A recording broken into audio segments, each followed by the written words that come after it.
कृष्णाय वासुदेवाय हरये परमात्मने प्रणतक्लेशनाशाय गोविन्दाय नमो नमः. In this very fascinating chapter 8, Akshara Brahma Yoga, we have very many valuable tips on spiritual practices. Some argue that spiritual practices do not have to be done separately. Life itself is a sadhana. Very well said, but it is like saying soldiers don't have to practice the use of guns separately. As situations arise, they will learn it. No, with due respect to that lofty view of how life itself is learning, there is some truth in it. We do need separate, exclusive practices where we train our mind. Therefore, all the great teachers have prescribed japa, upavasa, mauna, and many other practices, even pilgrimage, tirtha yatra, regular study of scriptures, and so on. People talking on a very high plane may sometimes make critical comments of all these sadhanas, saying things like, "Oh, I know my neighbor does a lot of sadhana, but he is so selfish. My other neighbor or my friend, my cousin goes to all temples all the time, but we know his private life, how full of contradictions it is, etc." Finding fault with people is one of the easiest things to do.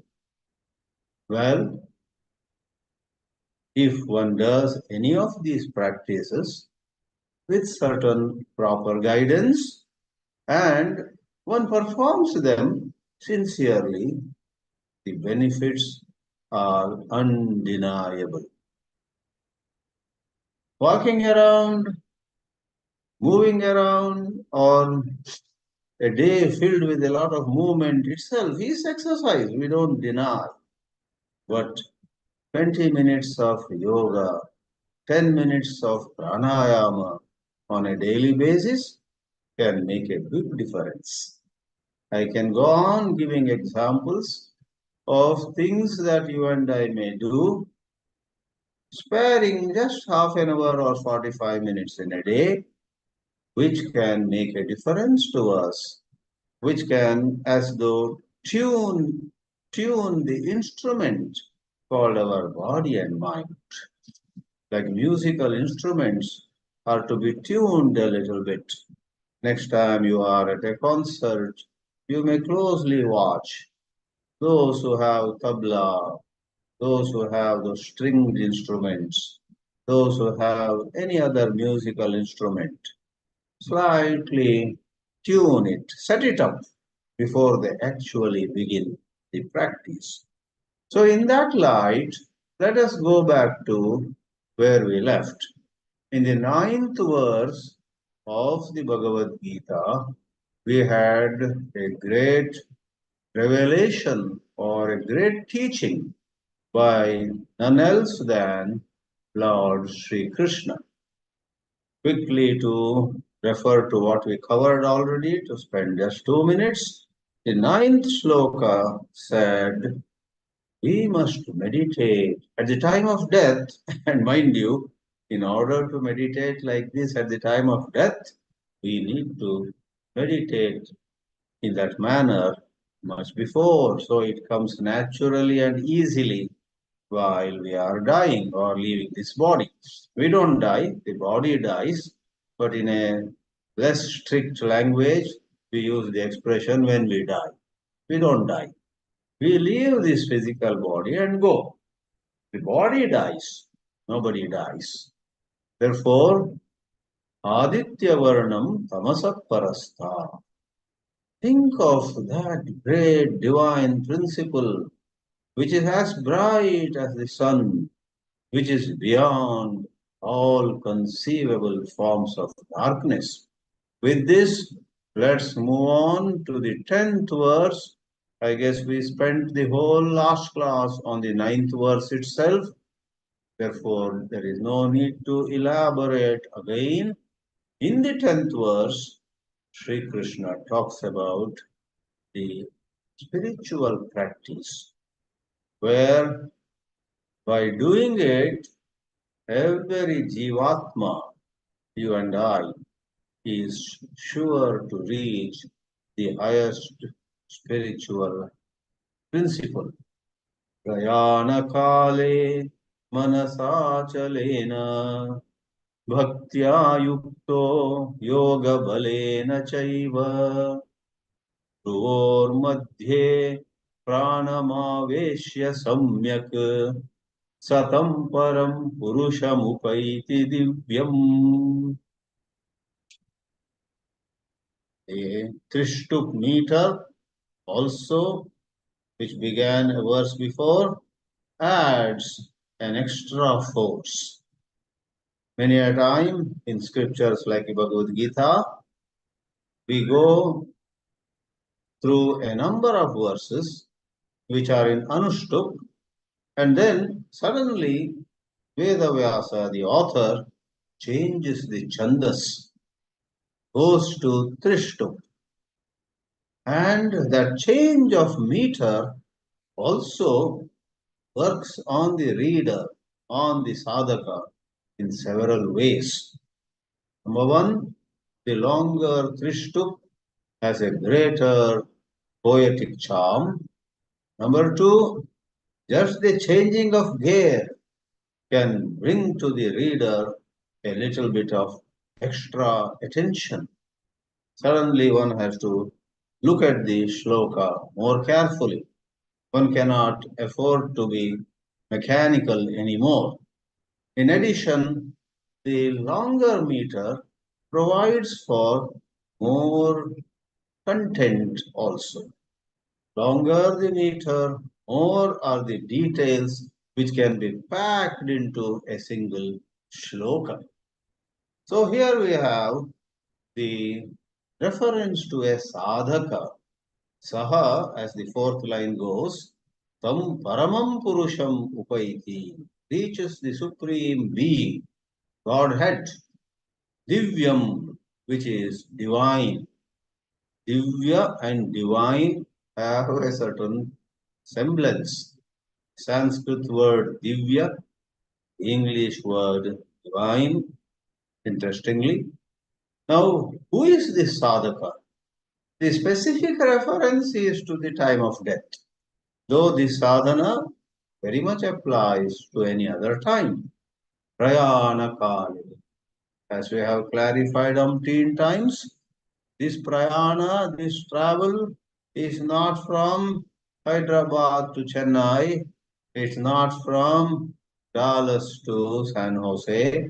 Rather, it is from one body to another body, eventually. To begin with, this Jivatma, which is pure consciousness reflected in Antakarana, five sense organs, five organs of action, and the five pranas, all of them leaving only the gross body. Only the gross body is left behind. For us, the gross body seems to be everything when somebody is alive. Really speaking, the gross body is a very small part of that Jivatma's existence.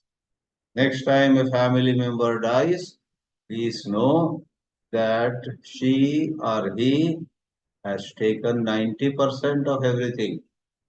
The gross body left behind with a wide mouth or with eyes swollen or in whatever posture or gesture, that gross body, in a manner of saying, is less than 10%. 90% he has carried, including his punya and papa, his sukrita and dushkrita, his vasanas, his sanskaras, his memories, his learning, whatever he had studied, whatever he had mastered. In this life, if the Jivatma had mastered, let us say, a European language, Italian, next life, at the age of 4 or 5, he will or she will say, I want to learn Italian if born in India or somewhere. Parents are surprised. Why is this child eager to learn Italian? Other day, while traveling from Mumbai to Kudal in southern Maharashtra or Konkan, Maharashtra, a young fellow from Montreal, Indian child or Indian young man, was along with his mother. And I came to know he was a linguist. To make the long story short, his mother said to me and some other passengers, oh, this son, even when he was in 10th standard, categorically said he doesn't want to study science. He doesn't want to go for medicine or engineering or chartered accountancy or law or any of those. He was so bent upon studying Spanish. Then the mother and father, I would imagine, gathered all their savings and somehow sent him to Spain. Some university name she mentioned, I don't remember that. The boy, at the age of 18, lands in Spain, and now another 12, 15 years have passed. He is a professor of Spanish in a university in Montreal. His wife, a French girl, she is also into languages. How is it that the young boy is so clear? I want to study Spanish. Past life, the Jivatma took with him or took with her all that he or she has studied. Remember, having said this, the word Atma is used, same word Atma is used on highest level to imply the unconditioned Atma. That has no French and no Spanish, no Konkani or no. By the way, that boy at home was speaking Konkani. Konkani speaking people. But he, as though, said goodbye to Hindi and Konkani, English and other things. He embraced Spanish and Portuguese and some other languages. Married a French girl, fully into European languages. He was so excited to discuss with me Sanskrit and Spanish and so on. And I asked him, does any European language have dual number? He did not first figure out what is this dual number. He said, what? I said, in Sanskrit, there is a separate word. One hand is hastaha, 3, 4, 5 hands are hastaha, but in between, if it is 2 hands, hastau. Hastaha, hastau, hastaha. If one girl, it is kanya, 2 girls, kanye, and more than 2 is plural, kanyaha. He blinked and then said, oh, that's very strange, I never knew. In none of the European languages, they have the dual number. You have singular and plural, that's about it. Then we all concluded, yeah, that is so with all Indian languages except Sanskrit. The Sanskrit has ekavachanam and bahuvachanam like any other language has, but in between there is a dvivachanam, 2. So, coming back, what goes? Prayana kala. Whose prayana is it? It is neither the pure self doesn't travel, it is all pervasive, it's everywhere already. Vedanta asks us to wake up to the pure self. Nor is it the travel, is the journey of the physical body. The physical body is lying on the earth or on the bed and will soon be burnt or buried, or as in some religion they do, put on a high tower called Tower of Silence for vultures to come and eat it up. So who travels? Prayanam. Kasya prayanam? Kaha prayati? Who goes? It is the Jivatma, not the Shuddha Asamsari Atma.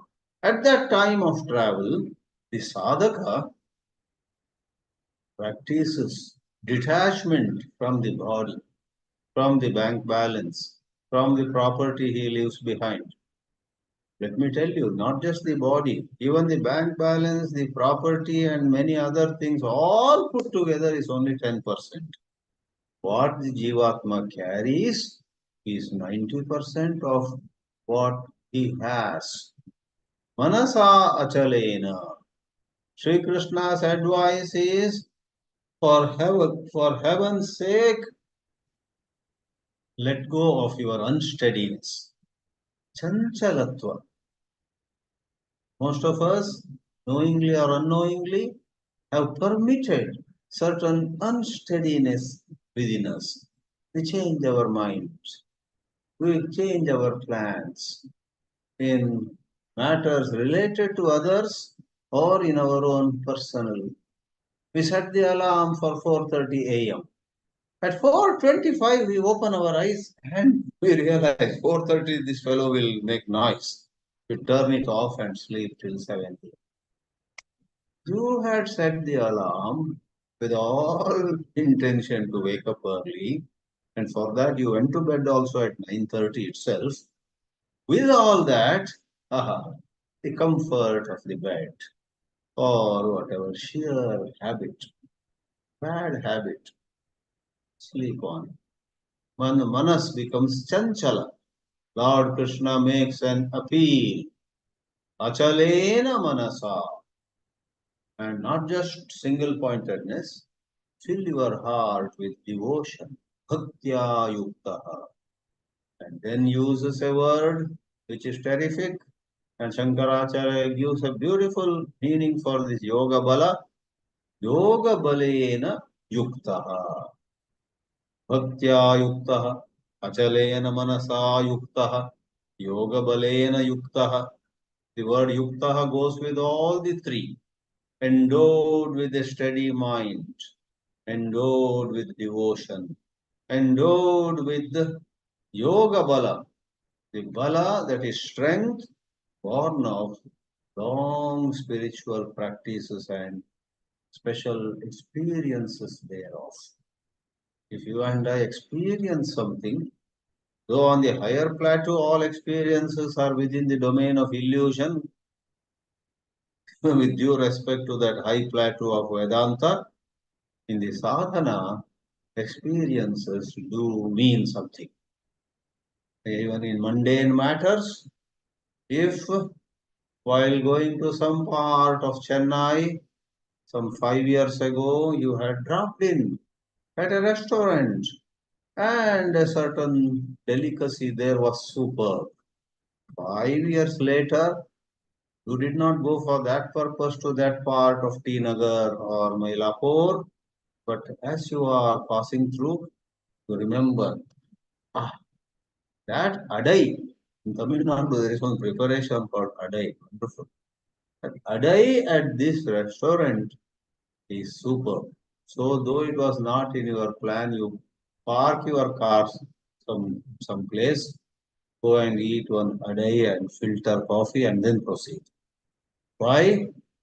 There is a certain experience of 5 years ago which has left behind in you a sanskar.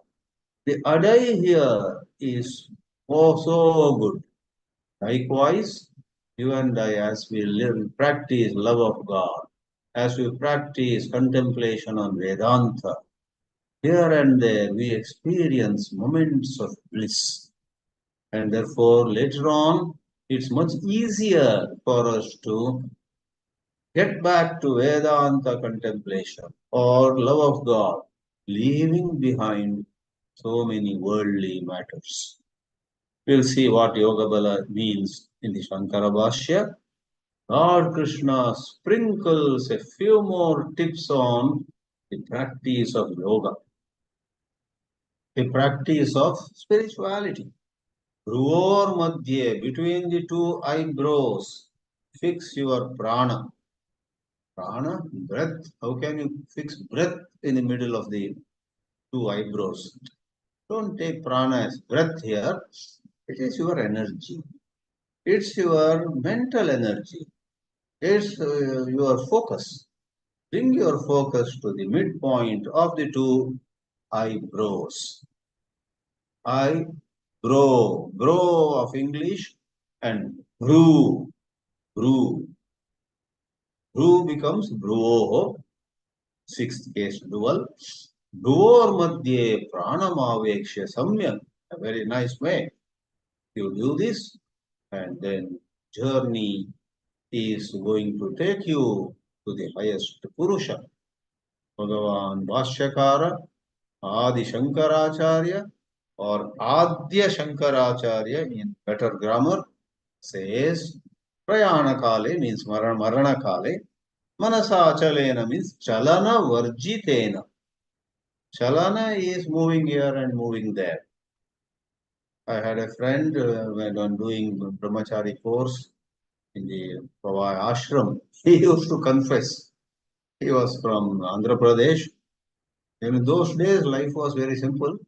1984, I had joined the ashram in Mumbai. Life was pretty simple compared with how now it is. Now everywhere there are washing machines and so many machines, so many gadgets, so many conveniences, comforts, even in ashrams. But those days, we brahmacharis really had to wash our clothes and put them for drying, then collect it, and so on. So he used to confess that while washing his shirt and dhoti, underwears, etc., he would begin with some stotra. Devaraja Sevyamana Pavanangri Pankajam Vyalayajna Sutramindu Shekaram Kripakaram, etc. Some Kalabhairava, whatever. Then he would say, without even my knowing, halfway through, I find myself singing some old Telugu, I don't know the songs, Telugu film song it seems. And suddenly he realized, oh, I started with Kalabhairava Ashtakam and went into this Telugu cinema songs. Bring the mind back to Devaraja Sevyamana, again start from the first sloka. That happens with all of us. So Chalana is going away by some association, either by word or by tune sometimes. The tune fits in, the raga fits in, and you go. Chalana varjitena bhaktya yuktaha. Chalana varjitena is manasa. Then bhaktya yuktaha. Bhajanam bhakti. What is bhakti? Bhakti is bhajana. Bhakti is you adore. Whether it is puja or japa or chintana. Pujanam japas chintanam kramat. Maharshi Ramana says these three are the steps in bhakti sadhana. Bhakti marga consists, broadly speaking, of these three. Pujanam, japaha, chintanam. I would say on any of these three, generally we think of, oh, I should do it with love of God. True, true. However, the other day I got a nice quote from some Vittal Bhatt or somebody, I don't know who he is, but Vittal Bhatt writes, in puja, in japa, or in chintana on God, your love for God, okay, is good, it is necessary. But remember, the whole exercise of puja, japa, chintana is meant for making God love you. It is to get God's love.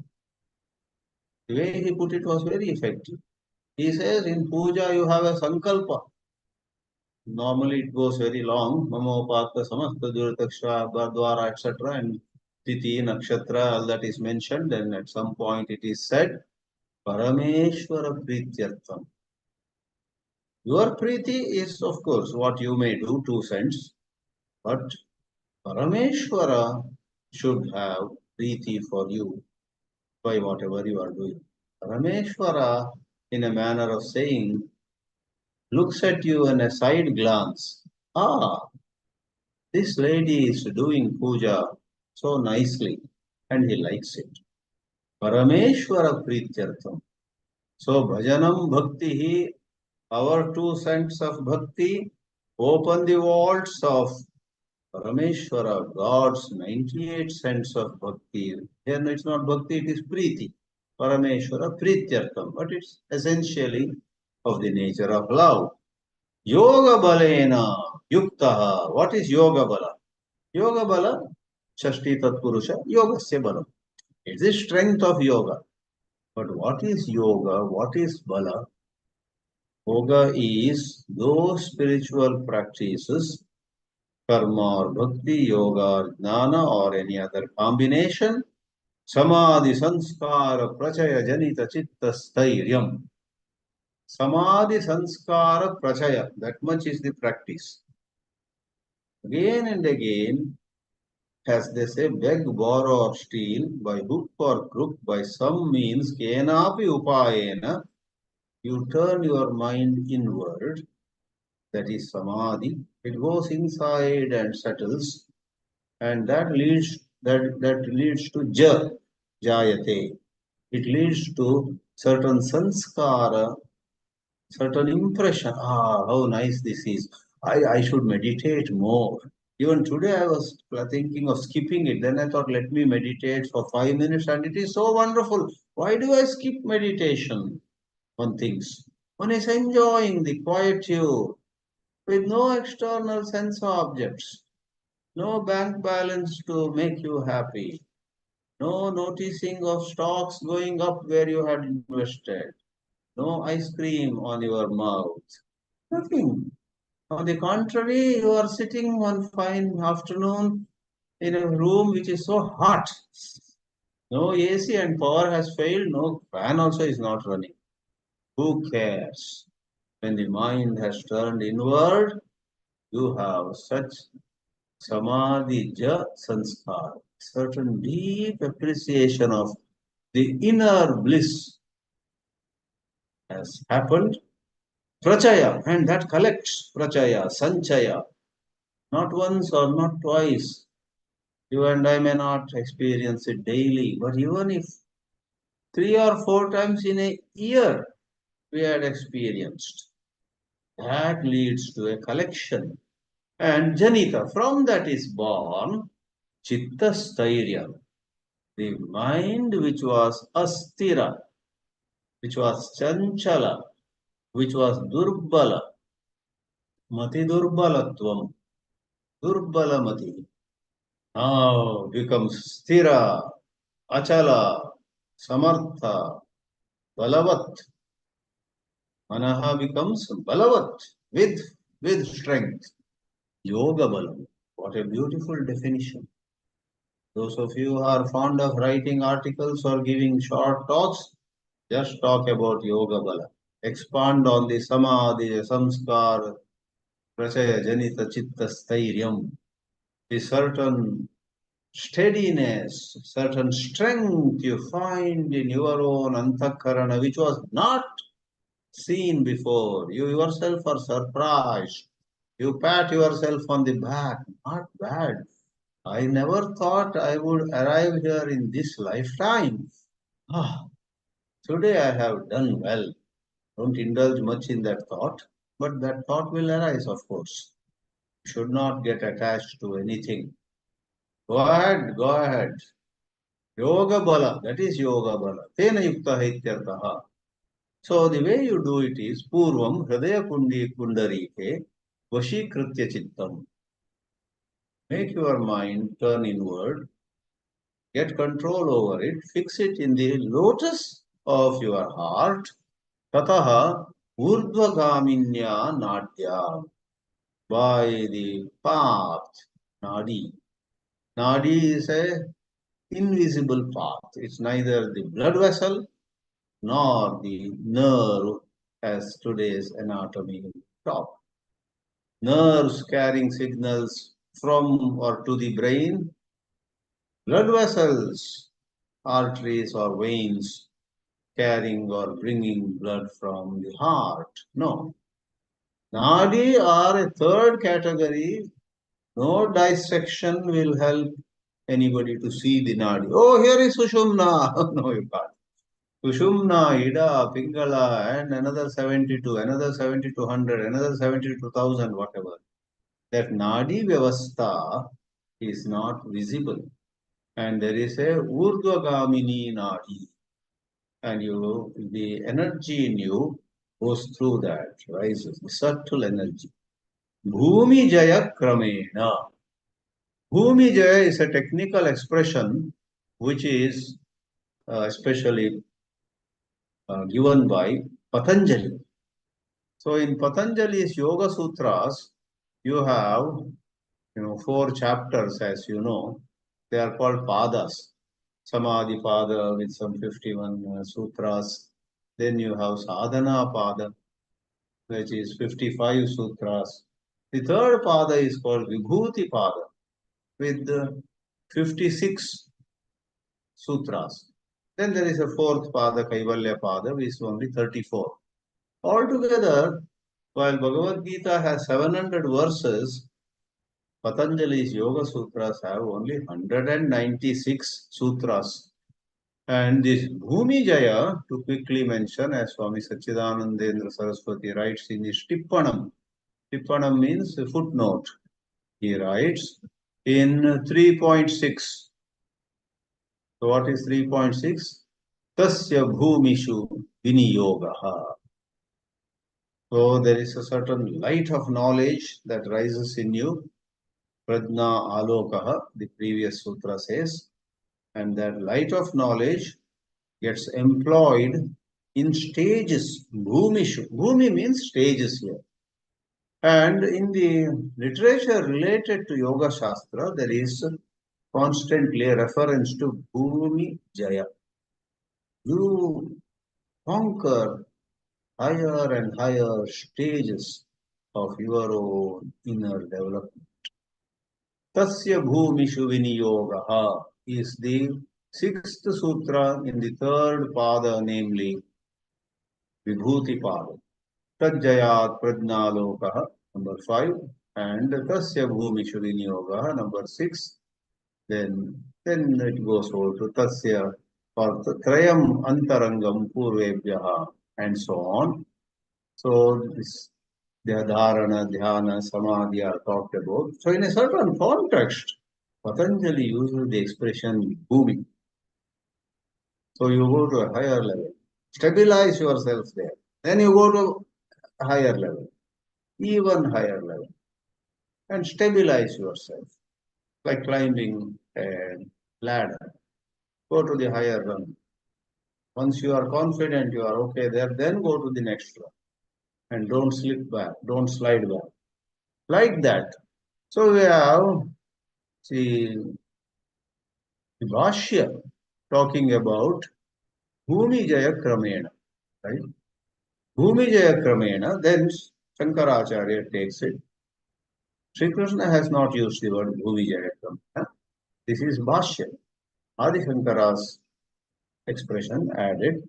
In fact, Swami Sachidananda Saraswati, who is a very, very puritanical Vedanti, that is, he is a great Vedanta scholar who dedicated his life to what he himself described as Shuddha Shankara Prakriya.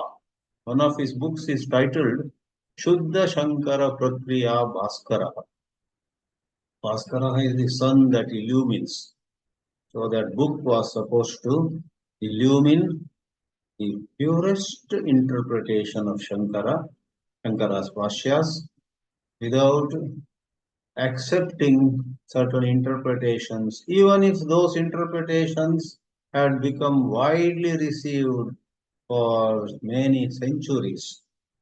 SSS, as we call him, Swami Sachidanandendra Saraswati, who dropped his body in 1975 in Karnataka, was a mighty scholar. So he writes another footnote, and it's interesting actually from a scholarly point of view. He writes that just because Adi Shankara writes Bhumi Jaya Kramena, which no doubt is from Patanjali Yoga Sutra language, please do not think that Shankara anytime makes a compromise with the pure Vedanta. In the pure Vedanta, these climbing stages, this control of the mind and 100 things, all are not valid. Then to have a greater purity of mind and understanding of the Shuddha Prakriya. Prakriya means the way of recognizing the truth.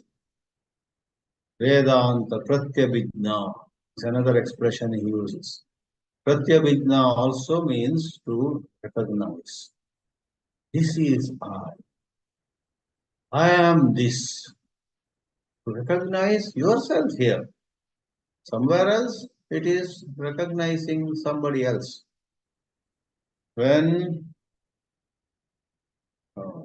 Dushyanta recognizes the ring that he had given to Shakuntala, it was a long story.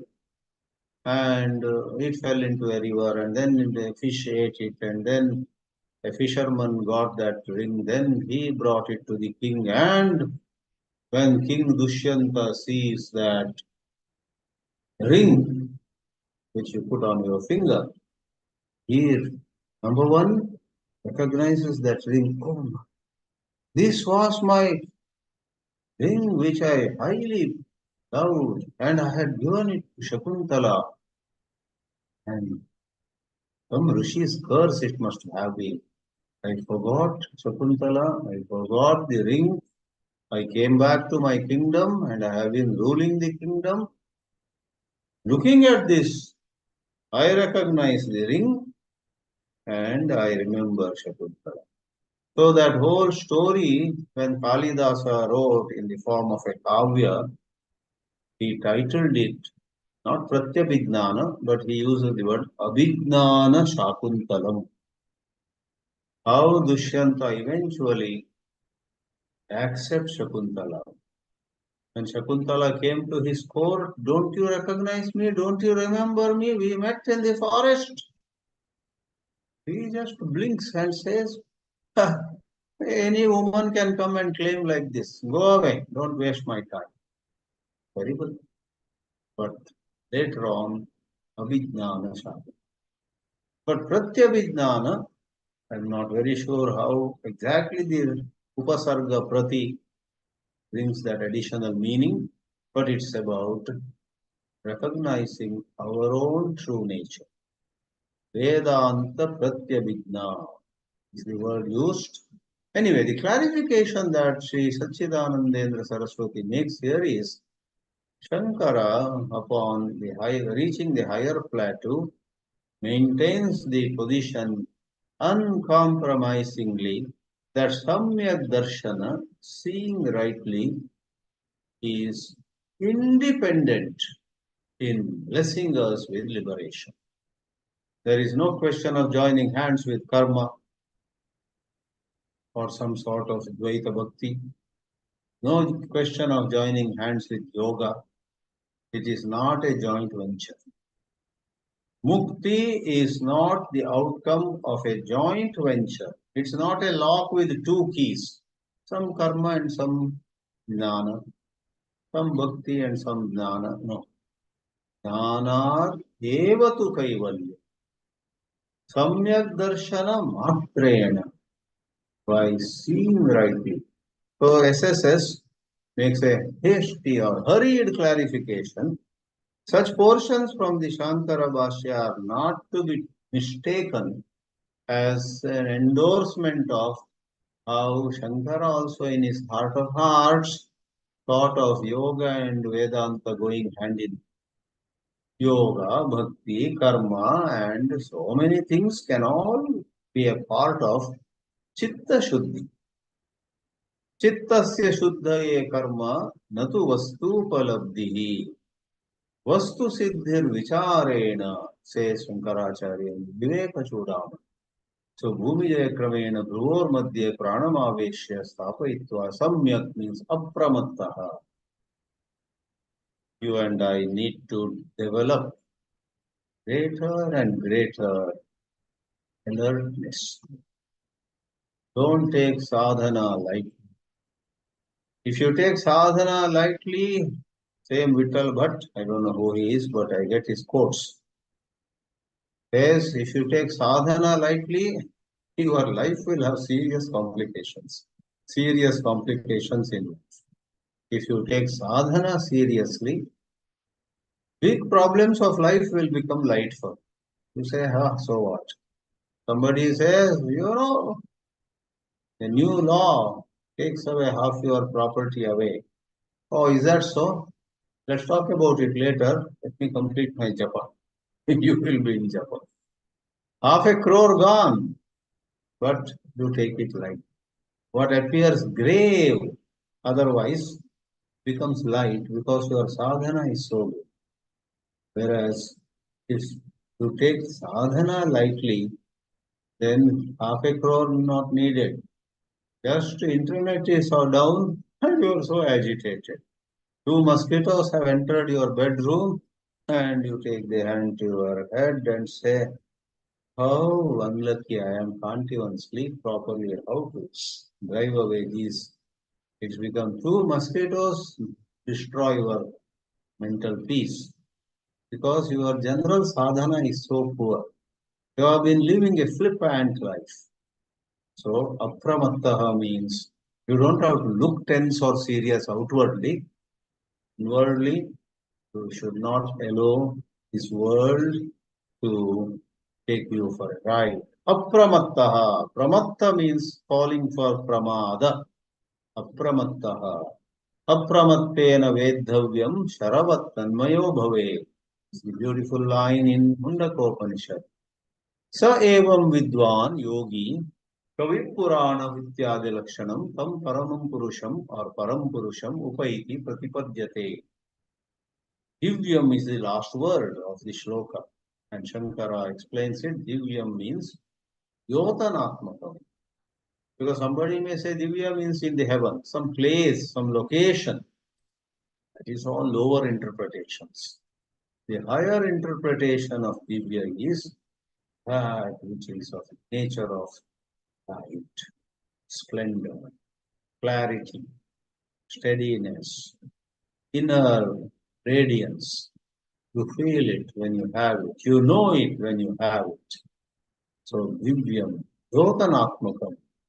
Thus, this 10th verse is full of inspiring expressions. Adi Shankara holds our hand and takes us to the next shloka. Punarapi vakshamanena upayena pratipitshitasya brahmanaha Vedavid Vadana Adi Visheshana Visheshyasya Abhidhanam Karoti Bhagavan. Punarapi again, Bhagavan Vasudevaha Vakshamanena Upayena. He is going to tell us yet another Upaya, going to tell Vakshamana. Ukta means what is already said. Uchyamana means what is being said. Vakshamana is what will be said. Past participle, present participle, future participle. Ukta, Uchyamana, Vakshamana, Patita, Patyamana, Patishyamana, etc. All passive. Past, passive participle. Present, passive participle. Future, passive participle. So, though we are giving all these technical words, this is what we have in all our languages. We use this. Without it, how can a language communicate well? Punarapi vakshamanena upayena pratipitshitasya brahmana. Pratipadana means this Brahma has to be presented, has to be communicated. And the desire to communicate, desire to do Pratipadana is Pratipitsa. And that can also be made into a past passive participle, Pratipitsita. Like Vachana becomes Ukta, Patana becomes Patita. Pratipitsa That is Pratipadane Icha becomes Pratipitsita. Sanskrit has its technicality, but its charm. You will enjoy it so much once you get a handle on how the words are formed. It is like, people enjoy Sudoku, people enjoy crossword, people enjoy Rubik's Cube. So like that, Sanskrit grammar, if you have some good, competent guide who gives you a taste, a ruchi for this language and its constructions. Pratipitsitasya brahmanaha, otherwise they are such tongue twisters. Veda vid vadana, because next shloka is going to say Veda vido vadanti. Veda vid means those who know Veda, they say. Vadana here is not face, Gaja vadana, but vadana is saying, vad vadati, to say. So, Pratipitsitasya brahmanaha Veda vid vadanadi visheshana visheshyasya. In the next shloka, the Brahma is qualified, visheshya, by such visheshanas, adjectives or such descriptions like this is what knowers of Veda talk about. So, Abhidanam karoti. The actual Abhidana, actually saying what it is, comes in the 12th verse. Or is it 12th or is it 13th? I think it's 12th itself. Oh, no. Sarvadvara, no, 13th. 13th verse, another 2-3 verses down. Om is the Abhidhana. Om is the Abhidhana and Brahma is the Abhideya. The word cow is Abhidhana and there is a cow 10 meters away from you. That actual cow is Abhideya. What is named and the name. Abhideya is a cow. Now in Sanskrit you say gauh, and in English you say cow. In Hindi you say gai. In Tamil you say mad. Some such word you use. They are all Abhidhanas. Omkara is the Abhidhana and Brahma is the Abhideya. So Shankaracharya says, Sri Krishna now in the next verse, which is no other than 11th, paves the way, makes the ground for taking us to the Abhidhana, Mukhya Abhidhana. Somewhere it was written in a beautiful wall painting with Om, and below it was written, God has 1,000 names. Om is the best of all. Rama, Krishna, Shiva, Devi, Ganesha, and so on. Or Upanishadic names also. Satyam, Jnanam, Anantam, Tadvanam, and Samvit, Prajnanam. All these are God's names. But the best of all is Om. And that is mentioned. Abhidhanam karoti. And for that Abhidhana, he prepares the ground. The Abhidhana proper, Omkara, comes in the 13th. Om ityekaksharam brahma vyaharan maman, etc. in 13th shloka. So we just read the shloka without even trying to give word meanings. Yadaksharam veda vido vadanti vishanti yad yatayo vitaragaha yadichanto brahmacharyam charanti tatte padam sangrahena pravakshye. Sri Krishna stops here or Veda Vyasa stops here. In Kathopanishad, tatte padam sangrahena pravakshye om ityetat. Om is included in a mantra which pretty much says the same thing as said here. So we'll go into it. Class next Tuesday evening in the west and Wednesday morning in the east. Om Namo Bhagavate Vasudevaya.